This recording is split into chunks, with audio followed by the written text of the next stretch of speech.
One thing you'll come to find out as you go through phases of acquiring camera gear is that there is a stereotypical route where people start hoarding as much camera gear as you can, all the budget-friendly options, and then your kit lens, and then a few things add up and you start to realize, damn, I am the ideal consumer, and then you feel disgusted with yourself, so you sell all your stuff, but then you think to yourself, maybe if my setup was compact enough, then maybe you'd use it more. So you land to this video, but trust me, it never ends. And with that in mind, if I can make a case that a zoom lens was built specifically for a camera body, the A7C II, A7CR, it would be the 24-50 f2.8. This lens is built for the A7C II. 24-50 f2.8, a compact zoom. This lens is such an amazing lens for the size, the sharpness at specific apertures. I covered this lens on a video called If I Had Only One Lens, and it's the perfect size for this camera. Just to give you guys a quick comparison, and I'll probably put some B-roll as well.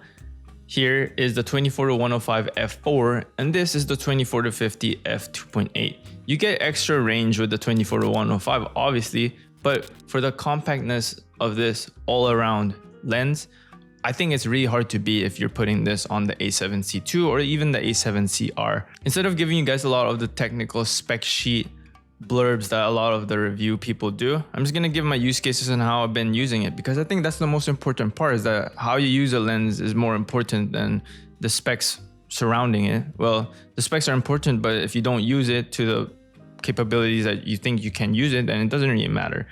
So it has a declickable aperture. I've talked about this again a lot on that video, so you can click it on and off and make. So for a lot of the photography people, they love this lens because then you can like select your aperture. And then for the video people, if you don't want that sound, it's pretty silent. You also get a custom button that I personally put, I think, clear image zoom on, and you have an AF/MF button that you can choose to manually focus or autofocus. Again, it's all covered in that video that I made. So one of the benefits as well for the 24-50 f2.8 lens is that it has a 67mm filter thread. And with a 67mm filter thread, it's a pretty common thread that a lot of people use, especially if you are a Tamron user or you have Tamron lenses. I think a lot of them are mostly 67mm, which is, I think, a good thing to do as a camera company or someone who makes lenses. Now, let's go into the cons, because all lenses have cons, but the cons will definitely matter depending on what kind of shooter you are for this lens. The biggest con for me is that it's a reverse zoom lens. So it starts at 50 like that, and then at the wider range at 24, it's this long. So it's pretty long for a 24mm lens, right? So for me, I usually shoot from 24 to 40. So at 40, it's amazing. It's pretty compact. But when I have to go to the 24, 28, let's say if I was trying to balance it on a gimbal, I don't think it would be that big of an issue, but it still is something you have to consider if I did have a gimbal. But for me, it's just, I personally would have preferred to be the opposite, like 24 is the base and then 50 would be like here, because then I wouldn't be really going to 50 too much. Another con that a lot of people have shown on their reviews for this lens is that it does get soft in the corners. However, for me, it's fine. I don't really notice it that much. I'm holding this one because this one will be an honorable mention, but I wanted to talk about the 11mm f1.8 APS-C lens. I think this is one of the best vlogging lenses that you can get that's so compact and so good at f1.8.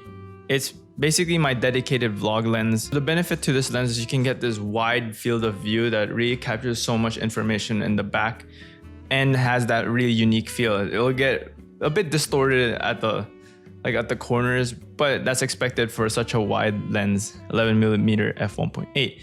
The benefit of using this lens on the A7C II, A7CR is that you can definitely punch in using APS-C mode. If you don't even want to do that, you can punch in using clear image zoom, because it has, again, a custom button that also the 24-50 has, the 24-105 has, I think, as well. So with clear image zoom, you can get rid of that vignette. I've made a whole video on this lens as well. I think it's called the best kept secret. So I think I go more into depth in that with the sample, but I want to talk about how it's perfect for the body for the A7C II. I think you have to make cases for lenses in relation to the camera body that you're using. Sometimes a lens feels amazing on a camera body and sometimes it doesn't. And the reality is that not all lenses will fit your camera body and you have to really test them out. Go out to a store, try to rent them, and then make a case for yourself. Now for the 11mm f1.8 lens, it has a 55mm filter thread. But what I do is I put a step-up ring, then I put my 67mm filter threads on here. One thing I'm a bit worried about is that a lot of people will have vignetting. But since I am going for that like stylized look, I'm not as worried. You just have to be cautious about it and try to punch in or do clear image zoom when you can. Just be mindful again of possible vignetting, and that's why I like stepping up. The AF MF button as well, and just a good vlogging lens in general. Now going to the most compact of the bunch, this is the Samyang 35mm f2.8, one of the smallest lenses that you can get for the A7C II as a compact lens. It kind of has that pancake feel to it, especially if you use it for street photography that I'm trying to get into. That's why I made this sort of build that kind of looks like a fake Leica lens or lens bayonet. So just going on the build and feel of it, it's a plasticky feel of a lens. Doesn't feel good. But because of how compact it is and how light, I could care less. But I ordered this lens hood off of AliExpress, and the benefit to this lens hood, it just looks cool, right? And if you like your gear and if you like how it works and you like how it feels, then you're gonna shoot good. One of the benefits to this lens hood though is that it works with filters inside of it. So I have here a black diffusion 1/4 and CPL filter. I almost always like to use diffusion on my lenses if I can, just as to take that edge off and also to protect the lens in general. And it's also a CPL mix. So for photography, if I need to, I'll just remove the lens hood and then shadows, like twist it, and then should be good. But it's extremely light, and I was able to get it for quite a good deal. I think it was like under 200 Canadian dollars.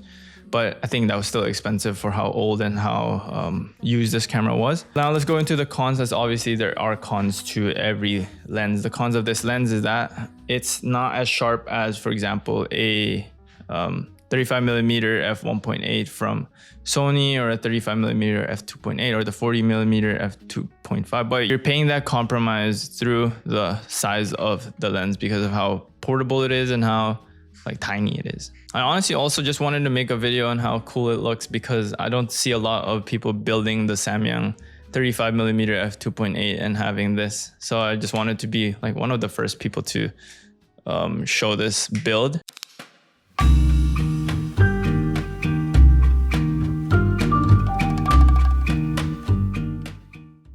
And this is actually my first third-party prime, I believe, that I've gotten for my A7C II. So very exciting. Now, image quality on this lens in particular, from how I've been shooting, I'll probably be putting a lot of sample footage from the very short time that I've had it. I think it's really good for the portability and the size of it. In video, it's also good. For photos, I'm gonna try to get a bit more photos out of it.